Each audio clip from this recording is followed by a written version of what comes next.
Saturday. Welcome to the Paradigm Shift episode 136. No weeks off.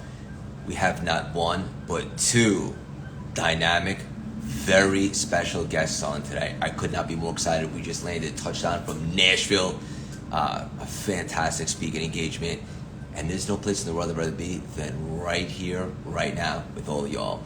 Big Dave, I see you. I'm going to bring you on right now. We're going to get this party started. And all I ask for everybody in the chats right now is to get super engaging and let's have some fun. Let's get nuts. Like I said, two unbelievable guests.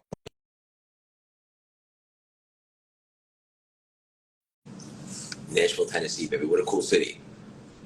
My brother thinks we should do a bachelor party there. What do you think? Yeet.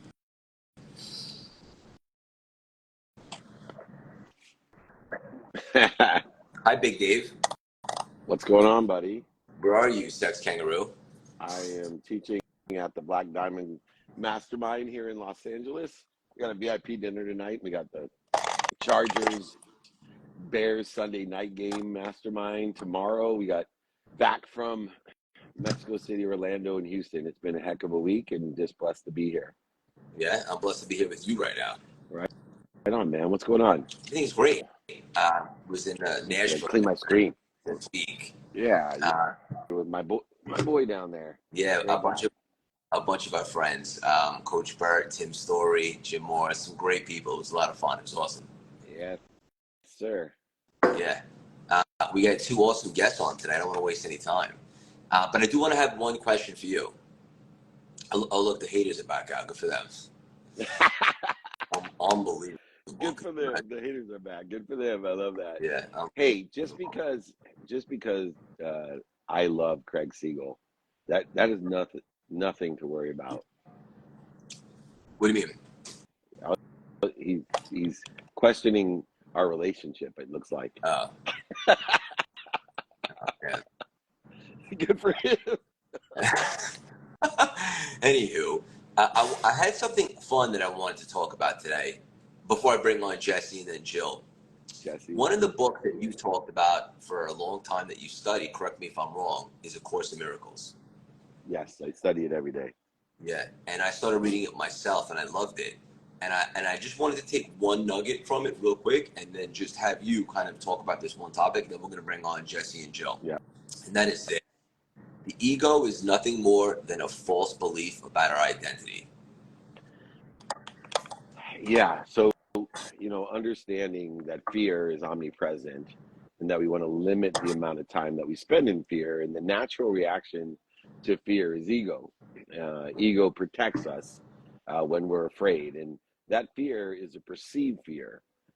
And so to understand the ego's role into our life is to protect us from perceived fear. Then the key to utilizing the ego is to perceive real fear and to perceive the truth.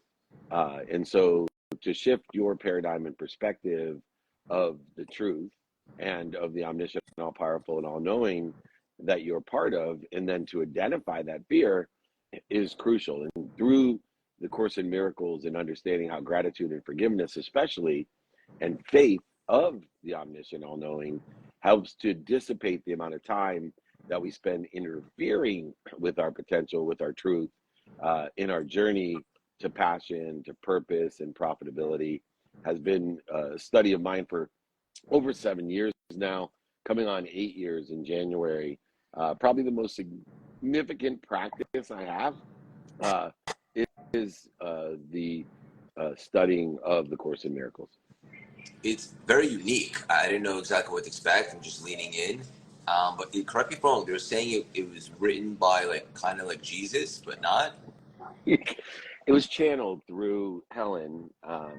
And, it's irrelevant to me, right? Like what's irrelevant to me is where it comes from. I think too many people, as we see today with the atrocities that exist in the world, are trying to separate us by putting labels on things and that identity. Look, if you believe in abundance, if you believe in an omniscient, all-knowing, if you believe in a unified, abundant, infinite system of thought, then every single belief, every single label, every single identification that you have is one of limits.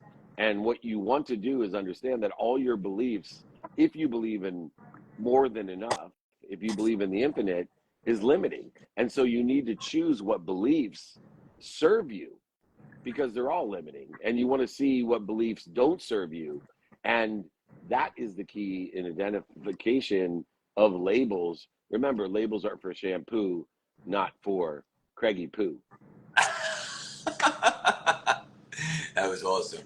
It's better rhymes than Tim Story's guy. That was fantastic. Tim Story, me and him, we were the middle-aged mutant rappers, me and Tim. We love him.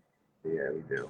I'm going to bring on Jesse, what might be our first or maybe second ever repeat guest. Both Jesse and Jill have awesome books that just dropped, and we're super excited to let our communities know about them as well. There he is. What's up? Yes, sir.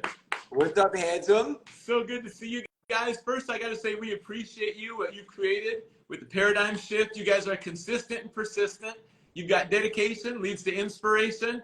And when you guys are talking, sometimes you just want to hit pause and take a couple minutes to soak it all in, because you're dropping so many things for us. But thank you for your consistency on Saturday mornings. This is the place to be right here. Wow. Dude, you're bringing it. We love it, Jess. Jesse's coming in hot, huh? I love it. Hell yeah. Jesse, first of all, love you. Congratulations on the new book. I know firsthand what goes into that. As it turns out, writing it's kind of the easy part, then spreading the message and telling everybody. I'm super pumped for you, but I wanted to dive in right away. And I know you had a big moment years and years ago where you kind of reinvented yourself and went on a totally different mission. And I think a lot of people are searching for why they're here, maybe that assignment, what they're called to do. How can somebody make room and create this space to maybe receive that download of what they're really called to do in life? Right on. And first of all, thank you to both of you, because you both encouraged me on this journey with the book. We need each other. We bring out the best in each other. We sharpen each other. So thank you again. And you know, I really think it's in the most difficult moments, the darkest moments, that the greatest things can happen. And in terms of reinvention, redirection, I was playing professional soccer. That was my dream since I was 2 years old. Overseas in Africa, loved the people there. Then took a medication, prescribed medication, side effects, fighting for my life for 1 year, took 10 years to fully recover. And I was pushed to the brink, and that's physically, emotionally, spiritually, relationally. If you ever feel like so much has been taken away, you don't even know how to walk through it, there's no fast forward. I didn't have a roadmap. I didn't have the skills. And it was that reset. For some people, COVID has been that reset. And I really think when you stop and listen, and you stop and listen, and you got to listen to yourself, listen to other people, listen to God. It's that listening. We're in a fast-paced, busy culture, and we don't take time to listen. And then out of that healing journey and story, you know, the greatest hope comes from, and the greatest transformation comes in the most difficult times. Fruit grows in the valleys, not the mountaintops. And the key for me was a renewing of the mind, because we have two stories, the outside story and the inside story. And the outside story is what people see on social media. It's their perceptions of you. They get glimpses. But the inside story is the real story. And that's where the great stuff happens. And this book, The Power of the Second Thought, is about what was happening on the inside during everything falling apart on the outside. But the inside, there's a renewal, and that's what we need every day. Yeah, and Dave, I know you can totally relate to that. Kind of in the pain is that portal to expansion. Yeah, it's interesting. You know, I'm talking about this energy crisis all the time. And whether it's taking you 10 years or 10 months, 10 days, 10 hours, or 10 minutes, you know, what Jess is talking about is I am, and everyone's stuck in what do people think I am, or what do I want people to think I am? And that is the difference between in spirit and out of spirit. And the inspiration, by knowing who I am and figuring out what I'm doing to interfere with I am, is a journey that takes a differential amount of time. 10 years sounds like a lot of time. And, you know, we were talking about the infinite before, Jesse, and how when you believe and understand the infinite, you understand that all beliefs are limiting and that this lifetime is limiting. And if we can look into the infinite journey of our soul, we can understand that 10 years is a minuscule amount of time. Even in geologic time, 10 years is a little pin, a head of a pin. But yet when we're in it, we have to look in it, and we can't look outside of it to what other people think or what we want other people to think. And I know that there's a capability of understanding and knowing that does not exist in the immediate. And what do I mean by that? There's so many people think that they know and understand in the present what pain, setbacks, failures, mistakes, void, shortages, and obstacles are present, that they know and understand the mistakes, setbacks, failures, mistakes, etc. in their lives. It's impossible. The human capabilities do not allow us to understand or know a present circumstance. It takes linear time in order to effectuate the lesson. And if we can inspire people like you have in your book to take a step back and quit worrying about the outside, the out spirit, and not the in spirit. Stop worrying about what people think or what you want people to think, which is, you know, the social silo issue that everyone is facing, this energy crisis that exists within that silo. You will find great inspiration. You will no longer search for, you instead will apply. You will not search for friends, you will apply friendship. You will not search for love, you will apply love. You will not search for your why, you will apply your why. And I think your journey is a great illustration of from top to the summit of what people thought you were, to a valley where the fruit grew, back up to a summit of I am. And I certainly appreciate your journey, but more importantly, I encourage everyone to read this book. So hopefully it'll assist you to follow along this journey, this human capability to love and apply everything in our lives, not search for everything. Be I am, and you'll understand how passion, purpose, and profitability lies within you. Right on, Jesse. So good. You know, our worst days can become our best days. And the pain that we experience, it can propel us forward, forge and fuel a new passion and purpose. And you come alive. And Craig, we see that with you, everything you're doing. You share your story, you get vulnerable, you get transparent. You know, I used to think it would be the success that would inspire people the most. But actually, I think it's how you respond to your low points. And when you let people in, there is a connection there. People can relate. You're human. We're human.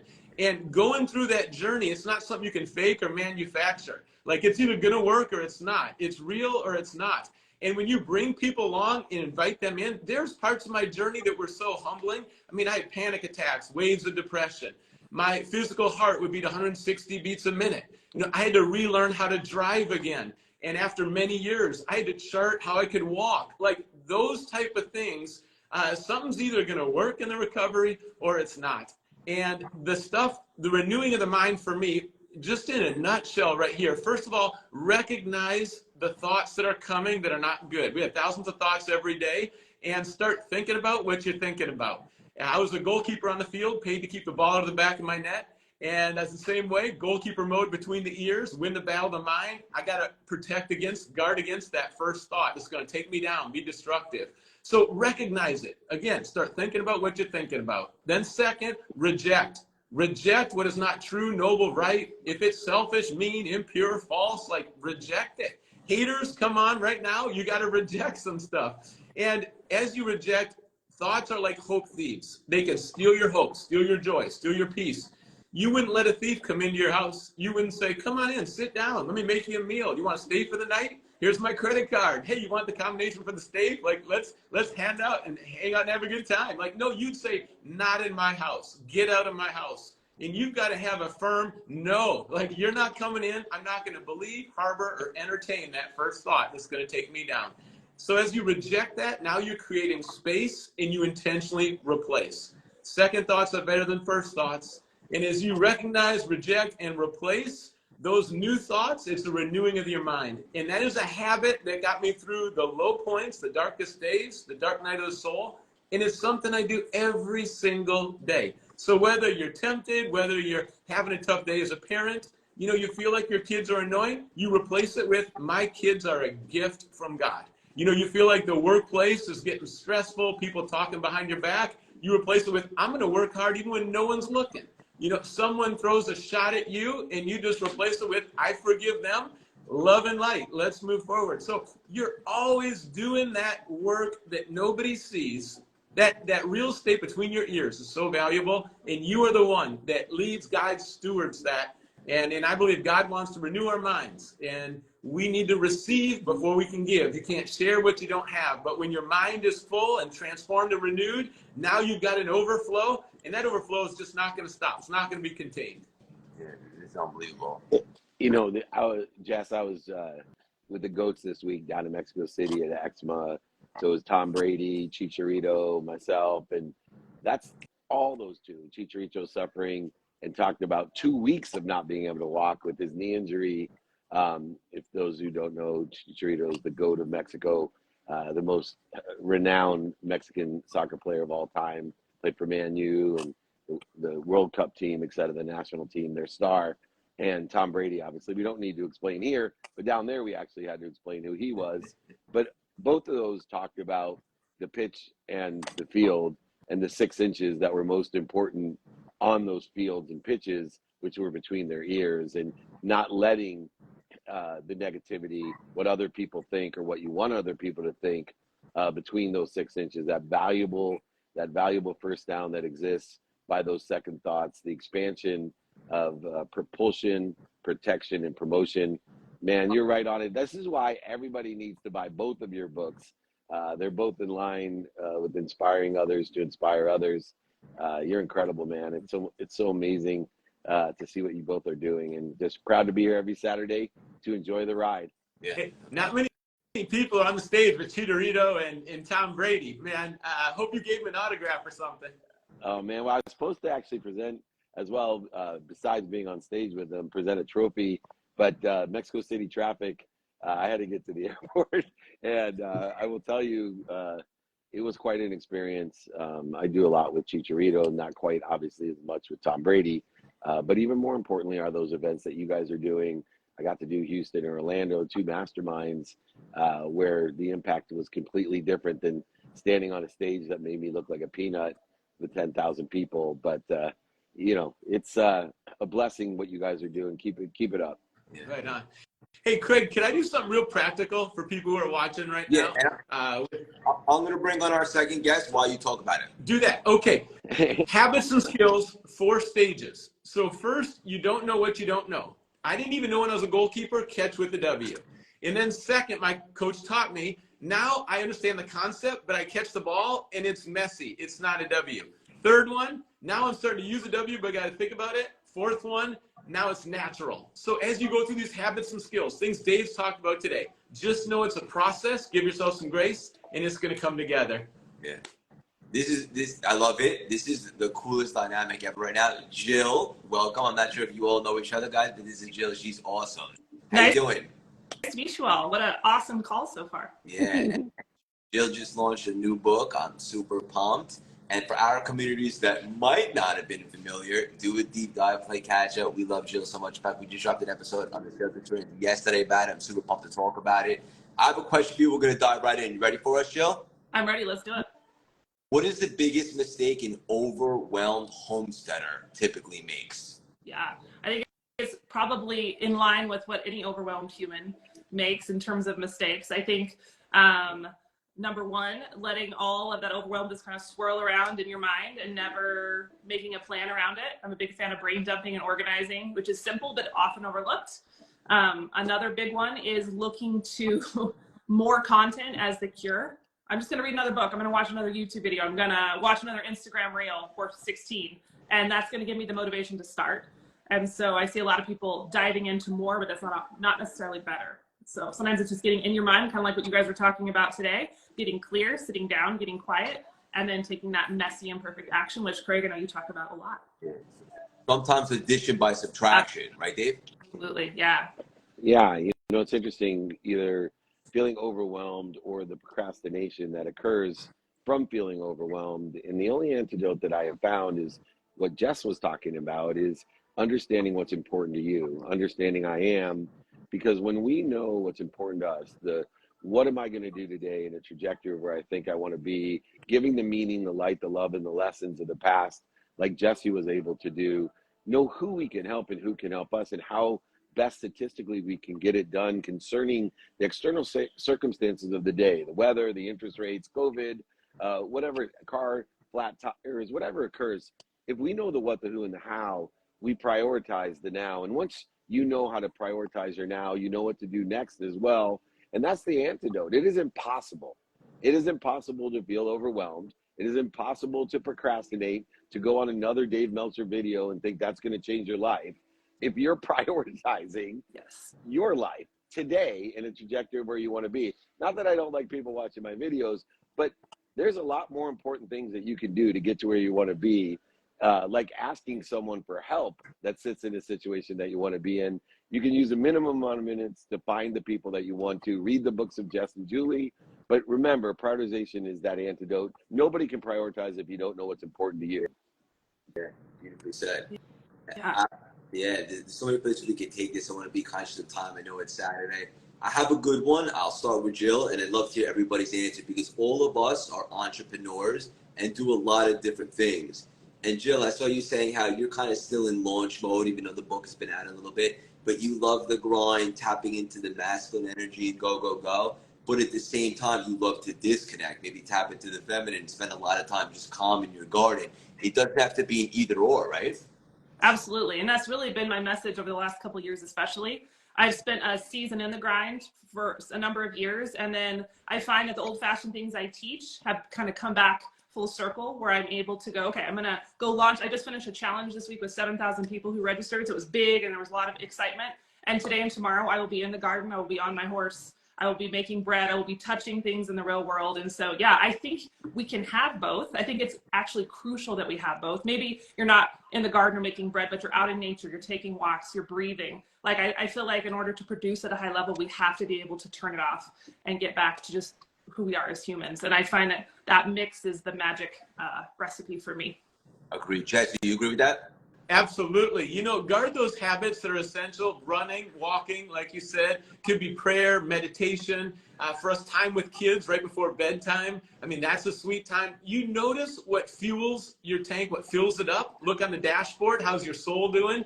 And you need to get away from the noise. In this culture, you've got to be intentional and take your thoughts captive, or they're going to take you captive. So it's that inner work and how you're really doing on the inside. Have friends that you can be safe with. And have friends who are going to be honest with you, too, and bring out the best in you, challenge you, rebuke you, hold you accountable sometimes. Dave? Yeah, absolutely. First of all, the problem with behavior is that the instant result of behavior, the capability of human beings can't perceive it, meaning it's called progress. And all behavior is activity. So meditation, working in the garden, walking, running, sleeping, which ironically, when I was with Tom Brady and Chicharito, they were talking about the Hall of Fame and they asked me a question, what Hall of Fame did you want to be in? I said, I am in the Hall of Fame. I'm in the Hall of Fame of sleeping.